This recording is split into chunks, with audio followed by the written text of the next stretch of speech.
Hello dear students, welcome to the channel. I hope you all are fine and doing well. In this class, we are going to study chapter 16 parallelograms and solve exercise 16a. Exercise 16a. Question 1 दिया है ABCD is a parallelogram in which angle A equal to 110 degree. Find the measure of each of the angles, angle B, angle C and angle D. तो आपके पास जब भी parallelogram दिया है और उसका एक एंगल दिया हुआ है तो आप बाकी तीन एंगल्स आसानी से फाइंड कर सकते हैं। पैरेललोग्राम दिया हुआ है, उसका एक एंगल की वैल्यू हमें मालूम है, तो बाकी जो तीन एंगल है उनके का मेजर्स बहुत ही आसानी से हम फाइंड कर सकते हैं। तो आइए सॉल्व करते हैं क्वेश्चन 1। क्वेश्चन में दिया है कि एबीसीडी एक पैरेललोग्राम है और एंगल ए की वैल्यू 110 डिग्री है। तो हमें मालूम है पैरेललोग्राम में अपोजिट एंगल्स इक्वल होते हैं। कोई भी पैरेललोग्राम हो तो अपोजिट एंगल्स इक्वल होते हैं। तो ए का अपोजिट एंगल सी है, यानी एंगल सी की वैल्यू क्या होगी, एंगल ए के इक्वल होगी। तो यहां हम लिखेंगे एंगल सी की वैल्यू क्या होगी, एंगल ए के इक्वल होगी। ऐसा क्यों, क्योंकि opposite angles of a parallelogram. हमें यहां रीजन लिखना होगा। जब भी हम सॉल्व करें, जब भी कोई स्टेटमेंट दे तो उसका रीजन जरूर बताएं कि एंगल सी एंगल ए के इक्वल क्यों है, क्योंकि opposite angles of a parallelogram है। किसी भी पैरेललोग्राम में अपोजिट एंगल्स इक्वल होते हैं। अब देखिए सी की वैल्यू तो हमें नहीं मालूम है, लेकिन एंगल ए की वैल्यू दिया हुआ है 110। तो यहाँ ए की जगह हम क्या लिख देंगे, एंगल ए की जगह 110। और यहाँ पे रीजन बताएंगे कि हमने क्यों लिखा। Since angle A equal to 110 degree है, इसलिए हमने इसकी जगह लिख दिया। तो हमें एंगल सी की वैल्यू पता चल गई। ठीक है, अब एक प्रॉपर्टी में हमने ये भी पढ़ा था कि एडजेसेंट एंगल्स, पैरेललोग्राम में एडजेसेंट एंगल यानी जस्ट बाजू के एंगल ए और एंगल डी सप्लीमेंट्री होते हैं, यानी उनका सम 180 डिग्री होगा। ऐसे एंगल ए और एंगल बी की बात करें तो इनका सम भी 180 डिग्री होगा। तो हम लिख सकते हैं angle A plus angle B equal to 180 degree होता है। ऐसा क्यों, तो हमें रीजन बताना पड़ेगा। यहां लिखना होगा since sum of adjacent angles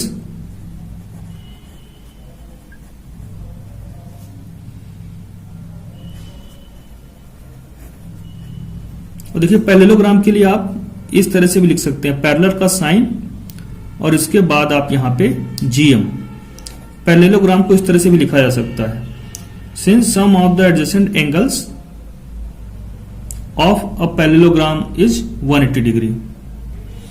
अब देखिए ए की वैल्यू हमें मालूम है, एंगल ए की वैल्यू 110 है और एंगल बी की वैल्यू हमें मालूम नहीं, तो एंगल बी की जगह एंगल बी लिखेंगे और ये 180 डिग्री।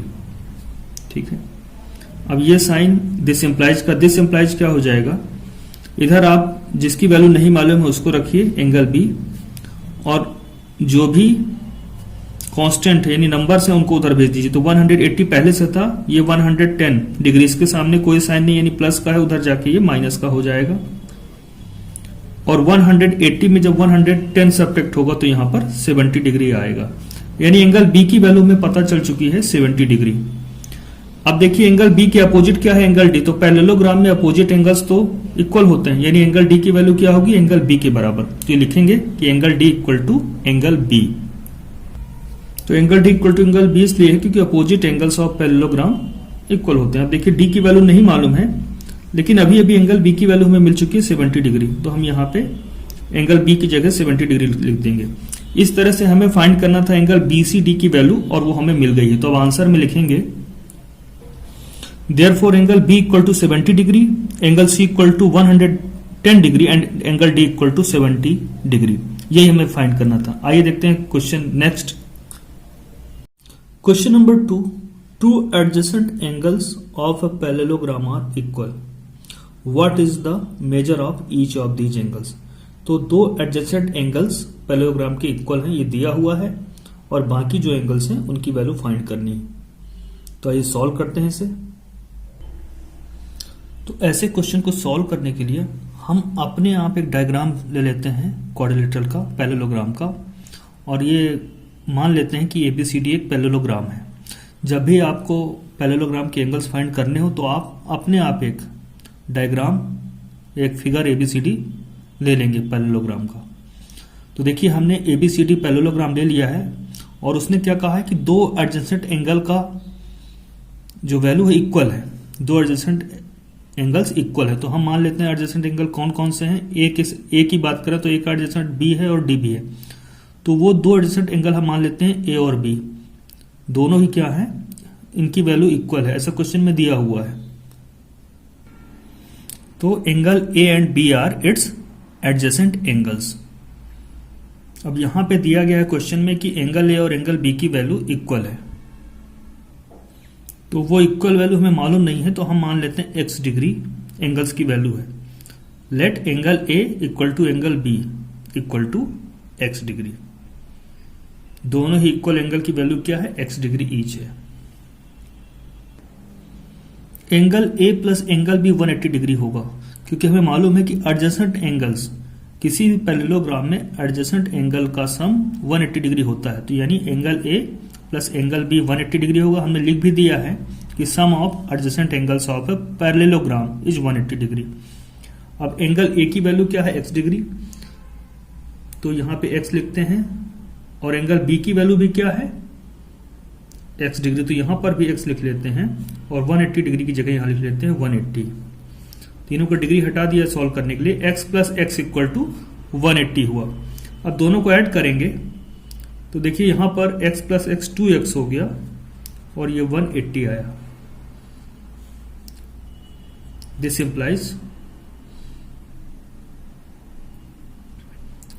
इंप्लाइज x की वैल्यू क्या होगी, ये 2 यहां पे मल्टीप्लिकेशन में वहां जाके डिवाइड में हो जाएगा, और इसको जब सॉल्व करेंगे 180 को 2 से डिवाइड करेंगे तो यहां पर 90 आ गया, यानी x की वैल्यू 90 है। तो इस तरह से एंगल a की value equal to angle b की वैल्यू, और किसके बराबर थी, x डिग्री, तो x की वैल्यू तो 90 आ गया, यानी 90 degree. Angle a equal to angle b equal to 90 degree. तो a और b की वैल्यू तो पता चल गई। अब हमें बाकी जो एंगल बचे हैं c और d की वैल्यू फाइंड करनी है। तो एंगल c की वैल्यू वही होगी जो एंगल a की वैल्यू है।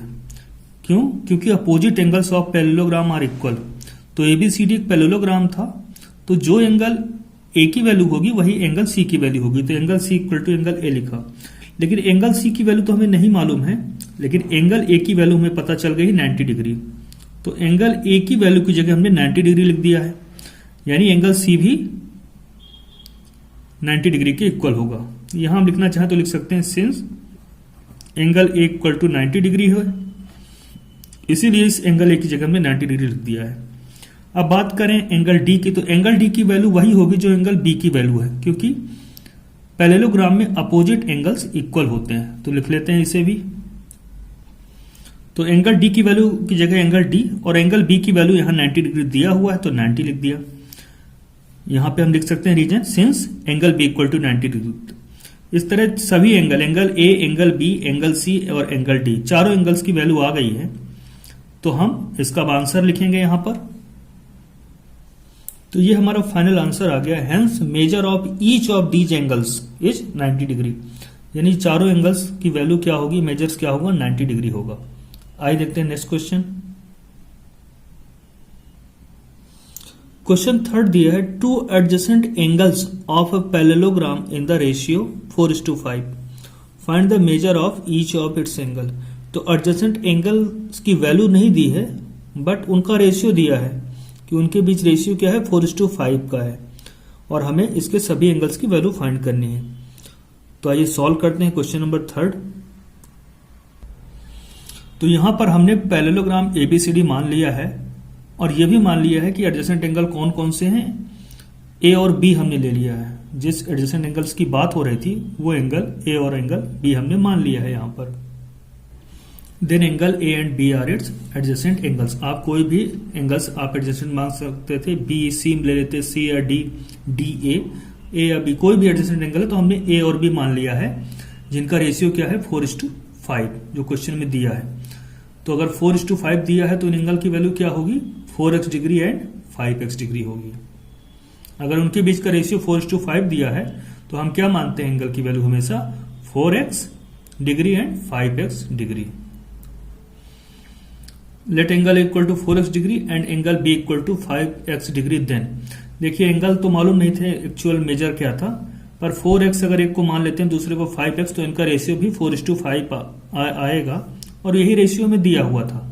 अब देखिए एंगल ए और एंगल बी का सम क्या होगा 180 डिग्री, क्योंकि हमें मालूम है एडजेसेंट एंगल्स पैरेललोग्राम के जो है सप्लीमेंट्री होते हैं, यानी उनका सम 180 डिग्री होते हैं, यानी angle A plus angle B equal to 180 degree.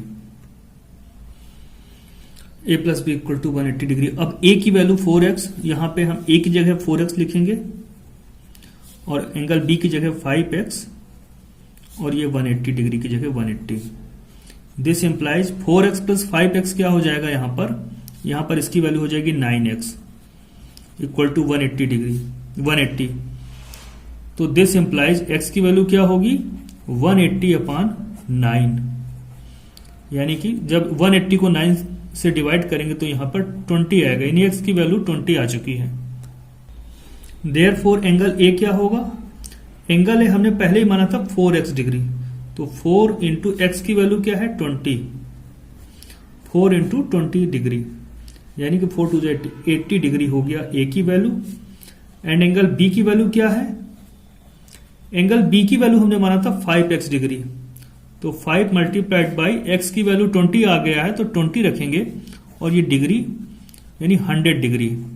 इस तरह से हमें एंगल ए और एंगल बी दोनों की वैल्यू मिल गई है। अब देखिए एंगल ए और एंगल सी अपोजिट एंगल है, यानी angle C equal to angle A होगा। क्यों, क्योंकि अपोजिट एंगल्स जो पैरेललोग्राम के होते हैं वो इक्वल होते हैं, यानी एंगल सी की वैल्यू वही होगी जो एंगल ए की वैल्यू है। यह हमने लिखा angle C equal to angle A opposite angles of parallelogram. अब एंगल सी की वैल्यू तो नहीं मालूम, लेकिन एंगल ए की वैल्यू 80 डिग्री है, तो एंगल ए की जगह हमने 80 डिग्री लिख दिया है।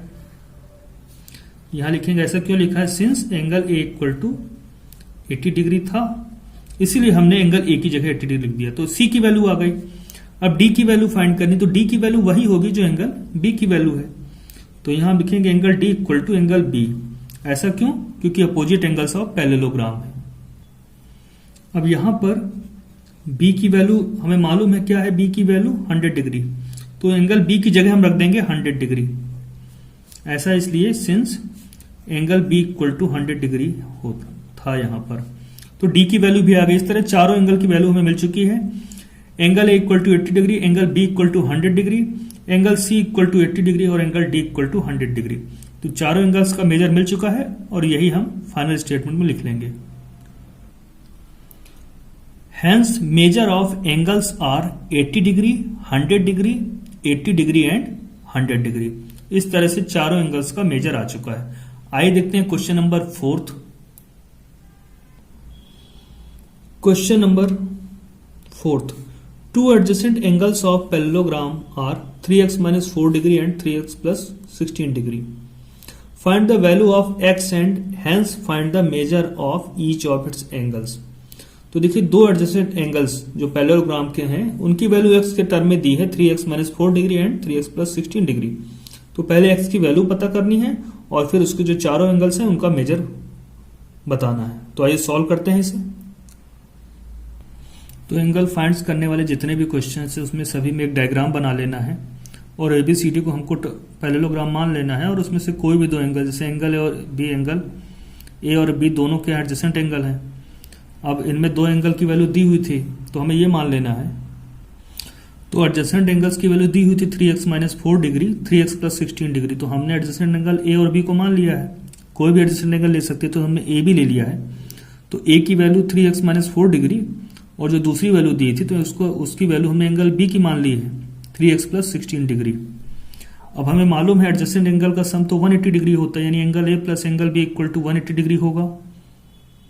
तो यहां हमने लिख लिया है angle A plus angle B equal to 180 degree, क्योंकि sum of adjacent angles is 180 degree होता है पैरेललोग्राम में।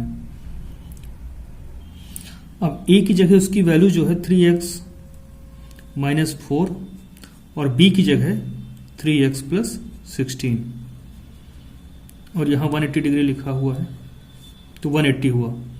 दिस इंप्लाइज, अब 3x plus 3x 6x हो गया और 16 प्लस का है और माइनस का 4 है तो यहां प्लस का 12 बचेगा equal to 180। This implies 6x equal to क्या होगा, ये +12 उधर जाएगा तो माइनस का 12 हो जाएगा, और सॉल्व करेंगे तो 6x इक्वल टू आएगा, यहां 6 इक्वल टू 168 आ गया है, तो यहां से हमें 6x इक्वल टू 168 आ गया है, तो x की वैल्यू मिलेगी 168/6 इक्वल टू 28। तो हमें x की वैल्यू मिल गई है 28। तो पहला आंसर हमारा आ चुका है, पूछा गया था x की वैल्यू क्या होगी, तो 28 होगी। अब रही बात एंगल्स की, तो एंगल्स हम फाइंड कर लेंगे। एंगल ए इक्वल टू क्या दिया था, 3x माइनस 4 डिग्री, तो 3 इंटू एक्स की जगह 28 रखेंगे और माइनस 4 डिग्री। अब इसको सॉल्व करेंगे, 3 इंटू 28 करेंगे तो 84 आएगा, 84 minus 4 degree equal to 80 degree. तो एंगल ए की वैल्यू आ गई है। ऐसे ही एंगल बी की वैल्यू क्या है, 3x प्लस 16, तो 3 इंटू 28 प्लस 16 डिग्री, तो 28 3 जा 84 प्लस 16 डिग्री इक्वल टू 100। तो एंगल ए और एंगल बी दोनों की वैल्यू आ गई है। अब एंगल सी की वैल्यू वही होगी जो एंगल ए की वैल्यू है। ऐसा क्यों, since opposite angles of parallelogram